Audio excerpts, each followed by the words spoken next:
Hello and welcome friends, sports 9 में आपका स्वागत है। मेलबर्न की जंग जो है वो शुरू हो चुकी है। यहां पर ऑस्ट्रेलिया और इंडिया के बीच बॉक्सिंग डे टेस्ट मैच चल रहा है। बड़ा इंटरेस्टिंग जो है पहले दो सेशन आप कह सकते हैं उस तरीके से रहे हैं। ऑस्ट्रेलिया ने दबदबा दिखाया, टीम इंडिया ने भी थोड़ा फाइट बैक किया है, थोड़ी कहासुनी भी मैच में हुई है और शुभमन गिल को जो है वो प्लेइंग 11 से बाहर भी किया गया है, जिसको लेकर काफ़ी रिएक्शंस जो है ना वो आ रहे हैं। इन सब पे बातचीत करेंगे, मगर शुरुआत करते हैं मैच की अपडेट के साथ। किस तरह कहां पर मैच जो है वो खड़ा है, किस तरीके से अभी तक का खेल जो है वो हुआ है। मेलबर्न में बॉक्सिंग डे टेस्ट मैच का पहला दिन ऑस्ट्रेलिया ने की मेलबर्न में ठोस शुरुआत। टीम इंडिया ने जो है अपने प्लेइंग 11 में एक बदलाव किया था। शुभमन गिल की प्लेइंग 11 से छुट्टी हुई थी और वॉशिंगटन सुंदर को मेलबर्न टेस्ट में जगह मिली। मतलब 3 ऑलराउंडर्स के साथ जो है वो नीतीश कुमार रेड्डी, यहां पर रविंद्र जडेजा और वॉशिंगटन सुंदर, 3 ऑलराउंडर्स के साथ टीम इंडिया इस टेस्ट मैच में गई है। बेहद इंपॉर्टेंट टेस्ट मैच है, सीरीज 1-1 की बराबरी पर खड़ी है।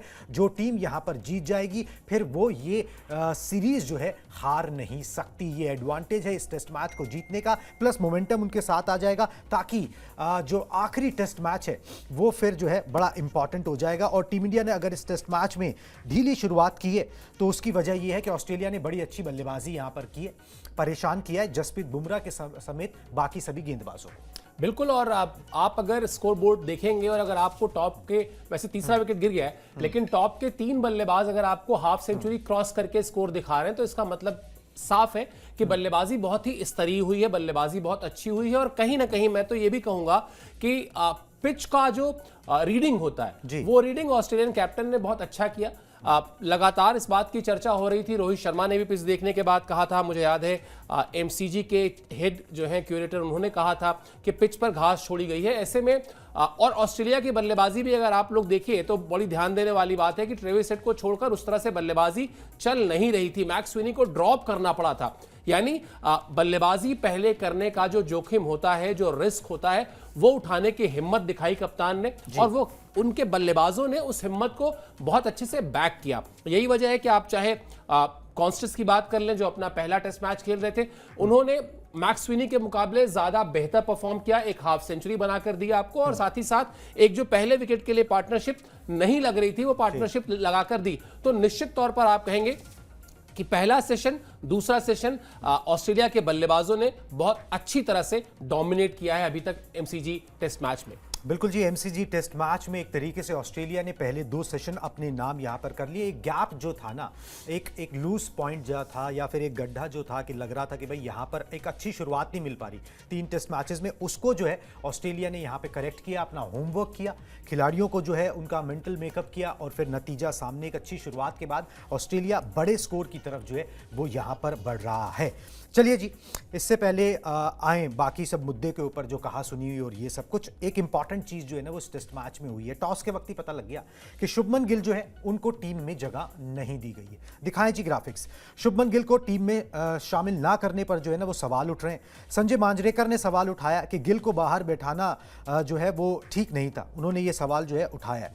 रोहित ने मैच से पहले शुभमन गिल का बचाव किया था और बोला था कि भाई हमें पता है कि हम यंगस्टर्स को कैसे ट्रीट करना है, हम उन्हें ज़्यादा परेशान नहीं करते, ज़्यादा कंफ्यूज नहीं करते, उनको बड़ी पारी खेलनी आती है। ये सारी बातें उन्होंने शुभमन गिल के बारे में बोली थी। इस सीरीज़ में गिल ने अभी तक जो है वो 60 रन बनाए और चोट की वजह से वो पहला टेस्ट मैच नहीं खेल पाए थे। तो ये है जी शुभमन गिल को लेकर अपडेट कि भाई उनको 11 में शामिल नहीं किया गया।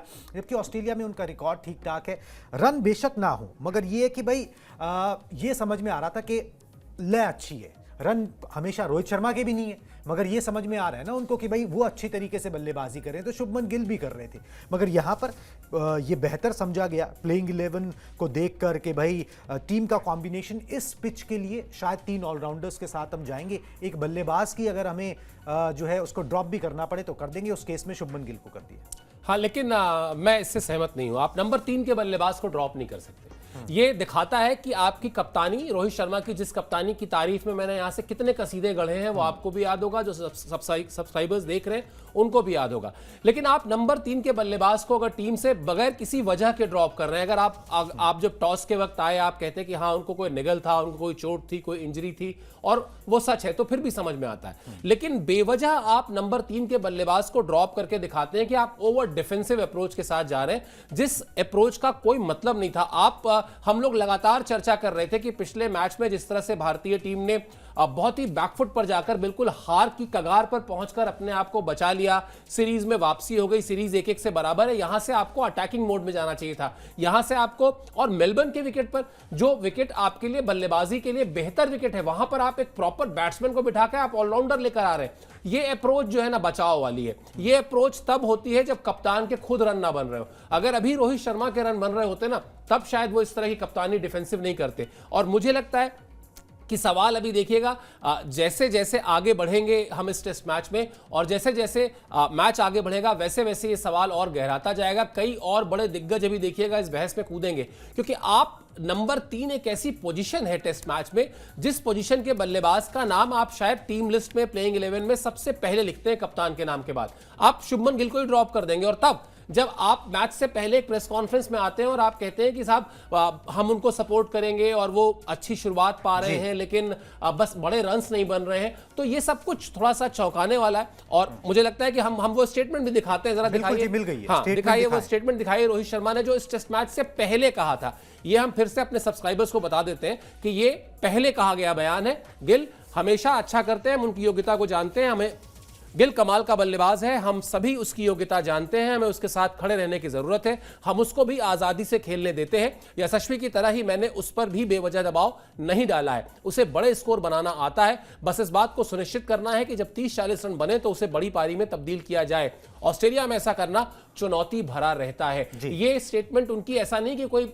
3 साल पुरानी है, ये स्टेटमेंट इसी टेस्ट मैच के एक दिन पहले की है। एक दिन में आप शुभमन गिल को ड्रॉप कर रहे हैं, इसका मतलब कि आप जब बैठे फाइनल प्लेइंग 11 बनाने, आपके जहन में शुभमन गिल की फॉर्म से पहले अपनी फॉर्म आ गई कि मुझसे रन नहीं बन रहे, मैं तो कप्तान हूं, मैं तो बाहर बैठूंगा नहीं, चलो एक काम करता हूं, बल्लेबाज की बली चढ़ा देता हूं, 3 ऑलराउंडर रख लेता हूं। टीम में बैट्समैन पहले खिलाएंगे, बॉलर्स पहले खिलाएंगे या ऑलराउंडर्स पहले खिलाएंगे, ये तय कर लीजिए। बिल्कुल जी, ये प्रॉब्लम जो है हुई है, और अब ये प्रॉब्लम, ये सवाल जो है और बड़ा तब होगा जब रोहित शर्मा के बल्ले से अगर फिर रन ना निकले, ठीक है, और टीम इंडिया के जो टॉप ऑर्डर के बल्लेबाज है फिर उस तरीके से ना चल पाए, और आपके जिन ऑलराउंडर्स के भरोसे आपने 3-3 भर लिए।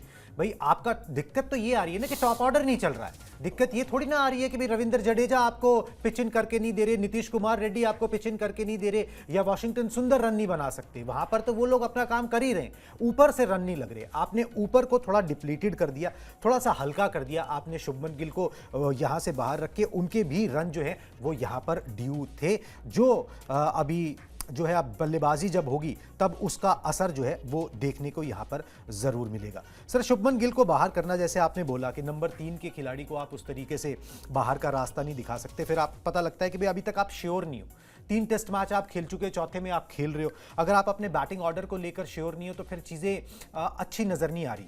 फिर तो ये है कि अभी तक आप राइट कॉम्बिनेशंस तलाश रहे हो, या फिर आप पिच ढंग से रीड नहीं कर पाए हो।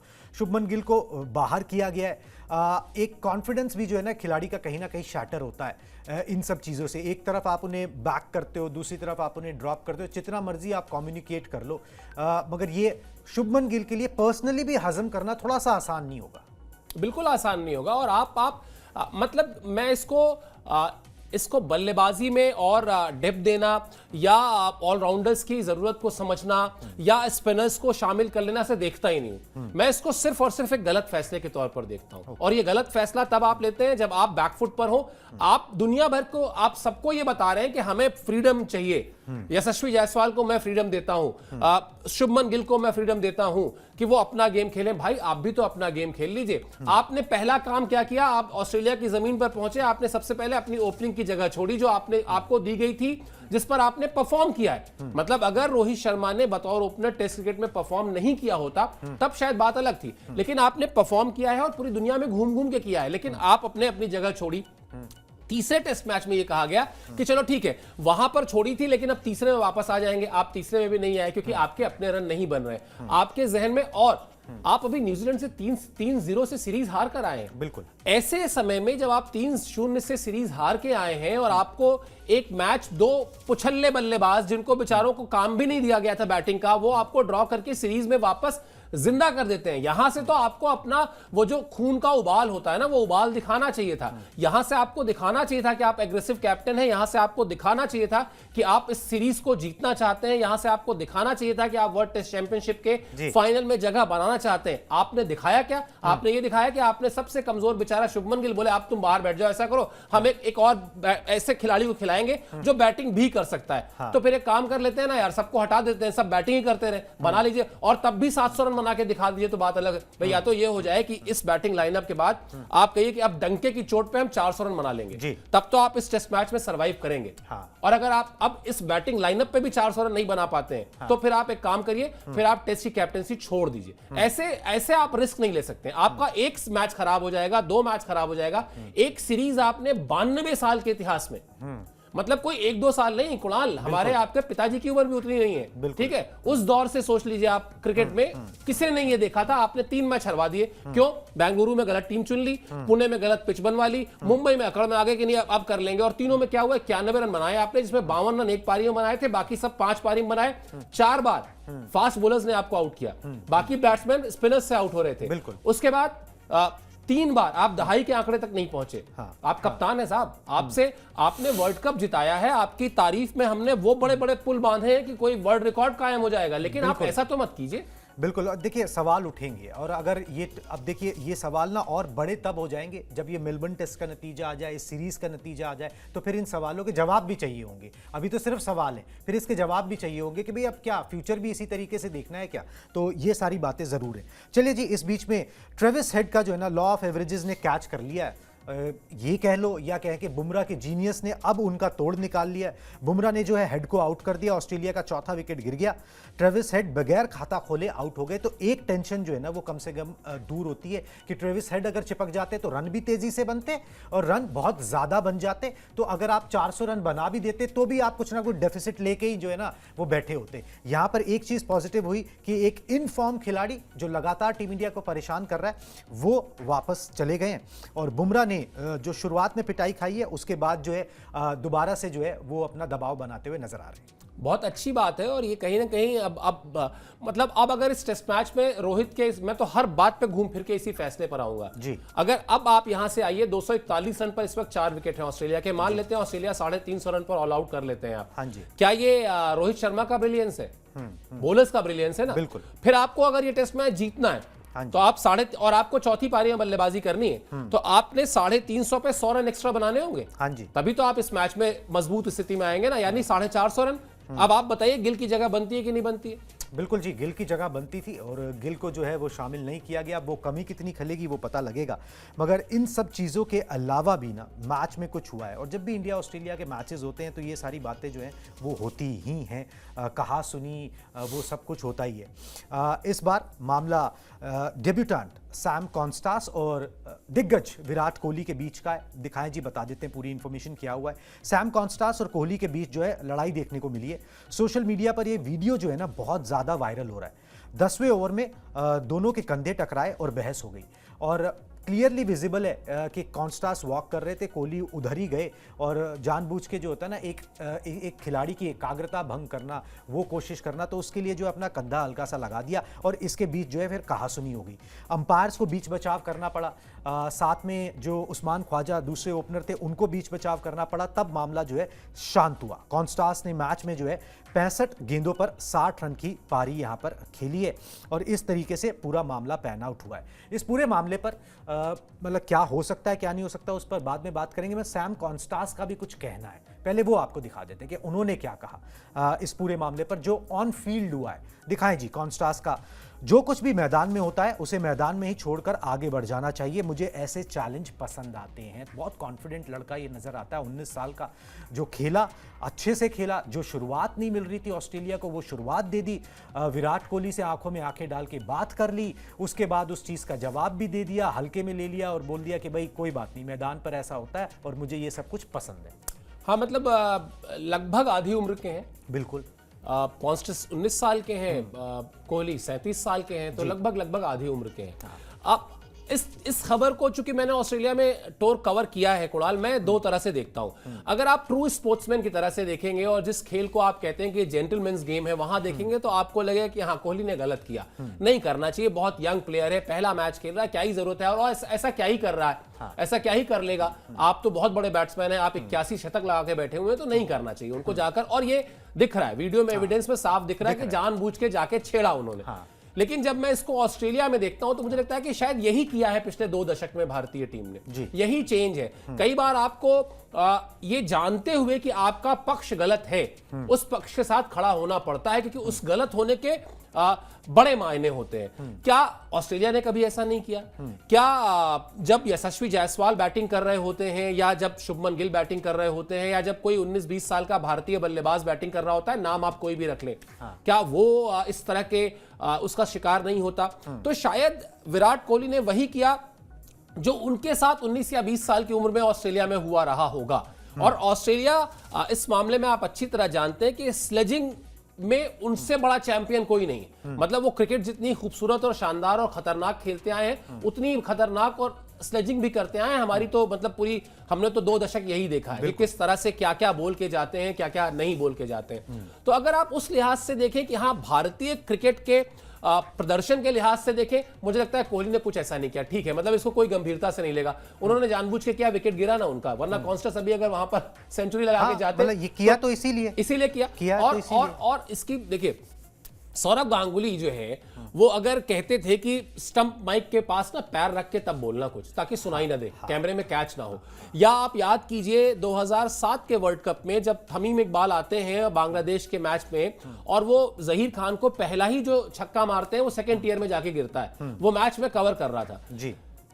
मिड ऑफ पे खड़े होकर सौरभ गांगुली ने लगातार तमीम इकबाल को बोलना शुरू किया, और उसके बाद वो एक कैच देते हैं, लेकिन वो कैच छूट जाता है। तो कई बार बल्लेबाज या जो दूसरी टीम का एक्सपीरियंस प्लेयर होता है, वो इस तरह से भी टेढ़ी उंगली से भी घी निकालने की कोशिश करता है। बिल्कुल। तो ये विराट कोहली ने टेढ़ी उंगली से घी निकालने की कोशिश की। अब इसको जब आप अंतरराष्ट्रीय क्रिकेट में उनके कद और कॉन्स्टेंस के कद से जोड़कर देखेंगे तो आपको लगेगा नहीं करना चाहिए था। तो मैं इसमें अभी कोई स्टैंड नहीं ले रहा हूं, मैं ये कह सकता हूं बस कि मैं भारतीय टीम के साथ हूं। बिल्कुल जी, अब टीम हित में किया, कितना सही किया, कितना गलत किया, उसकी तो जांच होगी। मगर एक चीज है, आपने स्टंप माइक की बात बोली ना, तो स्टंप माइक को लेकर भी एक चीज हुई है। मानस लाबुशैन और डीएसपी सिराज जो अब उनको कहने लगे, ठीक है, उनके बीच में फिर कुछ कहा सुनी होने लगी, तो सिराज ने हंस के जो है बोल दिया। उसके बाद विराट कोहली उनके पास आते हैं और ये बोलते हैं कि हंस के बात नहीं करना इनसे, और ये स्टंप माइक में कैद हो जाता है कि भाई इनसे हंस के बात करने की जरूरत नहीं है, ठीक है। तो ये जिस तरीके से खेलते हैं ना, आप उसी तरीके से खेलो, आप भी इनको वही सब वापस दो, अपने अंदर उस आग को बेसिकली जिंदा रखो। ये सारी बात भी जो ना वहां पे हुई है। तो ये सारी मतलब बड़े एनिमेटेड से विराट कोहली नजर आ रहे हैं, ये बात तो है। अब ये एनिमेशन जो है ना, ये जो जोश है, ये बल्लेबाजी में भी दिख जाए तो फिर टीम इंडिया की बल्ले बल्ले हो सकती है। यहाँ पर जो है जिस तरीके से ऑस्ट्रेलिया ने बल्लेबाजी की, एक बड़ा स्कोर की तरफ बढ़ रहे हैं, टीम इंडिया भी उसका जवाब जो है ना वो ईंट का जवाब पत्थर से दे सकती है, मगर सिर्फ जबानी जंग से काम नहीं चलने वाला। चलिए जी आगे बढ़ते हैं। इसी खबर से जुड़ी हुई एक चीज है, थोड़ा सा 5वां विकेट गिर गया है। 5वां विकेट गिरने का मतलब ये कि अब यहां से आप दिखाइए कि आप ले आइए ऑस्ट्रेलिया को, तो एलेक्स कैरी आ जाएंगे। मैं यही कह रहा हूं ना कि आप लेके आइए ऑस्ट्रेलिया को 300 के भीतर और फिर आप बनाइए 100 रन एक्स्ट्रा। और फिर मैं घूम के आ गया, देखिए वहीं पे इस टेस्ट मैच में आपको शुभमन गिल की कमी महसूस होगी, भले ही भारत ये मैच जीत जाए, लेकिन उसमें देखिएगा कि उसमें उन खिलाड़ियों का योगदान नहीं होगा जिनको आप लेके आए हैं, योगदान बल्लेबाजों का ही होगा, और आपने एक प्योर बल्लेबाज को ड्रॉप किया है। बिल्कुल जी, यहाँ पर 5वां विकेट भी जो है लाबुशैन जो है वो वॉशिंगटन सुंदर का शिकार बने, ठीक है। अब यहाँ पर जो है एलेक्स कैरी आ जाएंगे। मिचेल मार्श को आउट किया है जसप्रीत बुमराह ने। हाँ, मिचेल मार्श को आउट किया। 5वां विकेट जो है मिचेल मार्श के रूप में गिरा है। स्टीवन स्मिथ क्रीज पर मौजूद है, एलेक्स कैरी आएंगे, और उसके बाद जो है उनकी टेल शुरू हो जाती है। PAT Cummins, Mitchell Starc, Nathan Lyon और स्कॉट बोलैंड। तो टीम इंडिया यहाँ से अपने आप को वापस इस मैच में जो है ना उस तरीके से खींच सकती है, और गुच्छों में विकेट जो है एक आधा और निकल जाए। तो जसप्रीत बुमराह के नाम 3 विकेट हो चुके हैं। 1 विकेट वॉशिंगटन सुंदर को मिला है, रविंद्र जडेजा को भी 1 विकेट यहाँ पर मिला है। चलिए जनाब, इसी मुद्दे पर थोड़ा सा आगे एक अपडेट और है, उसको भी बता देता हूं मैं, जो कोहली और कॉन्स्टास के बीच में हुआ। क्रिकेट ऑस्ट्रेलिया ने इस बात की पुष्टि कर दी है कि आईसीसी इस बात की जांच करेगा जो भी हुआ on field. Referee Andy Pycroft जो हैं वो मामले की जांच करेंगे। मैच के बाद जो है इसका नतीजा आएगा। जानबूझकर अगर कंधा मारा गया तो कार्रवाई हो सकती है। ऐसे मामले में दोषी पाए जाने पर यूजुअली मैच फीस काटी जाती है और लेवल 1 का आपको दोषी पाया जाता है, जिसमें मैच फीस कटती है। ये एक सबसे मिनिमम लेवल है। ऑस्ट्रेलिया इंडिया जो वैसे ही विराट कोहली, रविंद्र जडेजा से थोड़ा सा मतलब चिड़े हुए बैठे हैं, उन्होंने तो विराट को बैन करने की मांग कर दी है कि भाई बैन करो इस खिलाड़ी को, जिस तरीके से इसने बिहेवियर किया है। रिकी पॉन्टिंग ने भी बोला है कि भाई ये गैर जरूरी था, इसकी ज़रूरत नहीं थी और इसमें गलती विराट कोहली की है। मगर जो वो अचीव करना चाहते थे, जैसे हमने आपको समझाया, शायद वो मैच में उन्होंने अचीव कर लिया कि अपने गेंदबाजों को उनको थोड़ा सा कुशन देना था, एक ऑस्ट्रेलिया बल्लेबाजों को परेशान करना था। जैसे वो स्किन में घुसते हैं उसी तरह उनकी स्किन में घुसना था और उसमें उन्होंने कामयाबी जरूर हासिल कर ली है। चलिए जी, अब आगे बढ़ते हैं, बात करते हैं जसप्रीत बुमराह को। सर 4483 मतलब गेंदों के बाद, दिन ये गेंद है, गेंद के बाद जो है ना बुमराह को 6 पड़ा है। तो लगता है आपकी जो स्टोरी थी ना, आपने जो स्टोरी की थी जो बहुत चली थी, बिल्कुल मतलब नंबर्स तो हम लोग YouTube पे देखते हैं तो पता चल ही जाते हैं। तो लगता है वो तय कर लिया था कि इस बार चाहे विकेट दे देंगे ढेर सारे बुमराह को, लेकिन एक छक्का भी उनको लगा देंगे ताकि वो जो रिकॉर्ड है वो रिकॉर्ड टूट जाए। लेकिन मुझे लगता है कि बुमराह इस वक्त बहुत खुश होंगे। आप लगा लीजिए जो छक्के आपने छक्का उनको लगाया, आपने लगाया वो अलग चीज है, लेकिन अभी फिलहाल वो आपको 3 विकेट लेकर दे चुके हैं, माफ कीजिए 2 विकेट लेकर दे चुके हैं बुमराह, और तीन विकेट ले चुके हैं, बिल्कुल। तो 3 विकेट लेकर दे चुके हैं और इस सीरीज में उनके 24 विकेट हो चुके हैं। जी बिल्कुल। आप सोच लीजिए, 3 टेस्ट मैच पूरे हुए हैं और एक टेस्ट मैच अभी आधा भी नहीं हुआ है, क्योंकि ऑस्ट्रेलिया की पारी खत्म नहीं हुई है पहली, और उसमें वो 24 विकेट ले चुके हैं। लगाइए आप छक्के जितने लगाने, 5वां विकेट उन्होंने गिरा दिया, तो वो अपना काम कर रहे हैं। अब बाकी देखते हैं इस मैच। बाकी देखिए, हमेशा एक गेंदबाज की उस तरीके से टेस्ट मैचेस में आप एक गेंदबाज का इवैल्यूएशन इस तरीके से थोड़ी ना करते कि उसने छक्के कितने खाए हैं नहीं खाए हैं। मेरे ख्याल से 8वां छक्का है ये सिर्फ जो बुमराह ने अपने 44 टेस्ट मैचेस में खाया है। इससे ज्यादा उन्होंने छक्के खाए नहीं है, मगर उससे फर्क नहीं पड़ता। आप विकेट कितने लेते हो उससे फर्क पड़ता है टेस्ट मैचेस के अंदर। बुमराह अपना काम कर रहे हैं। कॉन्स्टास आए, एक नए खिलाड़ी थे, एक अलग मानसिकता के साथ आए, थोड़ी बहुत सफलता उनको मिल गई, मगर फिर टीम इंडिया ने जो है चीज़ों को खींचने का काम जो है वो शुरू यहाँ पर कर दिया है। चलिए जी, अब एक चीज़ तो ये हो गई कि भाई मैच कहाँ पर खड़ा है, मैच में क्या कुछ हुआ, मैच में क्या कुछ हो सकता है आगे, उस पर भी थोड़ी सी बात कर लेते हैं। उस पर बात ये कि भाई बॉक्सिंग डे टेस्ट मैच में जो है ना रोहित शर्मा ओपनिंग कर सकते हैं, ऐसी रिपोर्ट्स थी। मगर जब टॉस के वक्त टीम शीट दी जाती है ना, तो उसमें रोहित शर्मा का नाम नंबर 3 पर लिखा हुआ था, नंबर 1 2 पर नहीं लिखा हुआ था। उससे कोई फर्क नहीं पड़ता, आप कभी भी ओपन करने खैर आ सकते हो। केएल राहुल को मिडिल ऑर्डर में धकेलने का प्लान है, शुभमन गिल को ड्रॉप किया ही गया है और सुंदर के साथ मिला के 2 स्पिनर्स के साथ और 3 ऑलराउंडर्स के साथ टीम यहां पर गई है। सर अब एक चीज है, यहां पर पैट कमिंस ने तो गट्स दिखा दिए, गट्स अब रोहित शर्मा दिखाएंगे, ओपन करने आएंगे। अब उनके पास इस टेस्ट मैच में जो शुभमन गिल को उन्होंने ड्रॉप करने की गलती की है जी। उस गलती को अगर सुधारना है, और अगर उनको लगता है, वैसे तो वो मेरी क्या ही परवाह करेंगे या वो सोशल मीडिया की क्या ही परवाह करेंगे, उनको करनी भी नहीं चाहिए, मैं ये नहीं कह रहा हूं परवाह करें, लेकिन अब अगर वो ये चाहते हैं कि सोशल मीडिया में उनके ऊपर सवालों की बौछार ना हो, मेरे जैसे लोग जो एक प्योर बैट्समैन को, नंबर 3 के बैट्समैन को ड्रॉप करने के विरोध में है, वो चुप हो जाएं, तो एक ही तरीका है, ओपन करें और एक डैडी 100 लगाएं। यहां पे अगर आप अब ऑस्ट्रेलिया को 300 रन के आसपास समेट लेते हैं तो 100 रन उनसे एक्स्ट्रा बनाएं और उसमें कम से कम 150 रन उनके हो, तब तो फिर उनको अधिकार है कि वो कहें कि नहीं, मैंने सोच समझकर गिल को बाहर बिठाया था क्योंकि मुझे ये कॉन्फिडेंस था कि इस पारी में मैं रन बनाऊंगा, तब तो मतलब बनता है। वरना वही 13 रन बनाकर किसी एक तेज गेंदबाज को स्लिप में कैच देकर अगर आ गए तो फिर ये समझ लीजिए कि ये उनके कप्तानी में एक बड़ी गलती हुई है। इस गलती को वो कब स्वीकार करेंगे नहीं करेंगे, लेकिन मैं नंबर 3 के बल्लेबाज को ड्रॉप नहीं कर सकता। दुनिया का मतलब मुझे नहीं याद आता कि इससे पहले कब नंबर 3 के बल्लेबाज को ड्रॉप करके आप एक ऑलराउंडर खिला रहे हो जी। मतलब ये इससे डिफेंसिव अप्रोच शायद नहीं हो सकती है। बिल्कुल जी, डिफेंसिव अप्रोच से काम नहीं चलने वाला, यहाँ पर जो है पॉजिटिव सोच के साथ उतरना पड़ेगा। कप्तान ने एक फैसला तो ले लिया कि शुभमन गिल को ड्रॉप कर दिया, अब एक फैसला उनको ये भी लेना चाहिए कि मैं टीम को अच्छी शुरुआत दिलाने की जिम्मेदारी खुद लेता हूँ, चाहे जितने भी ऑस्ट्रेलिया रन बनाए हम उनसे ज़्यादा रन बनाएंगे और उसके लिए एक ठोस शुरुआत कप्तान यहाँ पर दिलाएंगे। वैसे ये कुणाल, जैसे क्रिकेट में बहुत प्रचलित वो है ना कि आपकी गलती से मैं रन आउट हो गया जी, तो मेरे बदले के रन आपको बनाने। हाँ भाई आपने मुझे रन आउट, आपने गलत कॉल दी, मैं आउट हो गया, मैं बड़ा अच्छा खेल रहा था, मैं 80 पे खेल रहा था जी। हाँ, या मैं बहुत अच्छा 8 पे खेल रहा था, वो भी अलग इशू। या मेरी फॉर्म अच्छी थी। मेरे हिस्से के रन आपको बनाने पड़ेंगे, तो शुभमन गिल के हिस्से के रन रोहित शर्मा को इस मैच में बनाने पड़ेंगे। वो बनाते हैं तो सैल्यूट है, नहीं बनाते तो फिर हम बैठे ही हैं क्रिटिसाइज करने के लिए। चलिए जी, अब देखते हैं हम जब तक देश प्ले खत्म होता है उसके बाद हम क्रिटिसाइज करते हैं, वाहवाही करते हैं, या जब भी बल्लेबाजी रोहित शर्मा की आती है तो वो किस तरीके से परफॉर्म करते हैं, उस हिसाब से दुनिया का भी रिएक्शन होगा, फैंस का भी होगा, हमारा भी होगा। हम पूरी अपडेट आपको पहुंचाते रहेंगे। फिलहाल सुबह सुबह आप हमारे साथ जुड़े, इसके लिए बहुत बहुत शुक्रिया। इस ब्रॉडकास्ट में अभी बस इतना ही। Thank you very much for watching the show.